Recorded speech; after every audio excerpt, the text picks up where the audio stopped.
মেয়েরা ছোটবেলা থেকেই শেখে কম কথা বলতে, বেশি সহ্য করতে আর সব সময় মানিয়ে নিতে।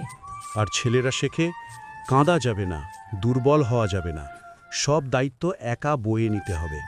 মেয়েরা ভালোবাসে নিঃস্বার্থভাবে। ভালোবাসার মানুষটার কষ্ট নিজের কষ্টের চেয়েও বড় হয়ে যায়। ছেলেরা ভালোবাসে চুপচাপ, কারণ তারা জানে ভালোবাসার মাঝেও তাদের শক্ত থাকতে হবে। মেয়েরা কাঁদলে বলে আবেগী হয়ে যাচ্ছিস।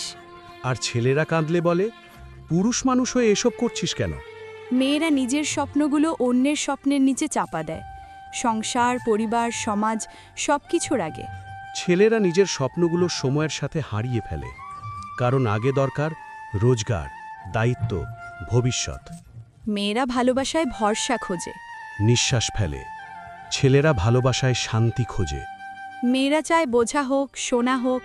ছেলেরা চায় অল্প হলেও বিশ্বাস করা হোক। পার্থক্য অনেক, কিন্তু কষ্টের ভাষা দুজনেরই এক।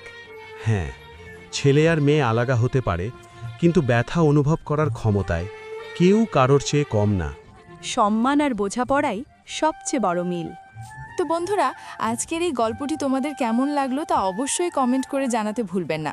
গল্পটি ভালো লেগে থাকলে অবশ্যই গল্পটিকে লাইক করে শেয়ার করে দিও তোমাদের বন্ধুদের সাথে। আর এরকম গল্প আরও শুনতে আমাদের MS লাভ শাহিন চ্যানেলটিকে এক্ষুনি সাবস্ক্রাইব করে নাও, যাতে নতুন গল্প আপলোড হওয়া মাত্রই তার নোটিফিকেশন তোমাদের কাছে পৌঁছে যায়। তো আজকের মতো এইটুকুই, ফিরে আসবো আরেকটা নতুন গল্পের সাথে। ততক্ষণ সবাই ভালো থেকো এবং সুস্থ থেকো, আর সব সময় আমাদের চ্যানেলের সাথেই থেকো। Good night.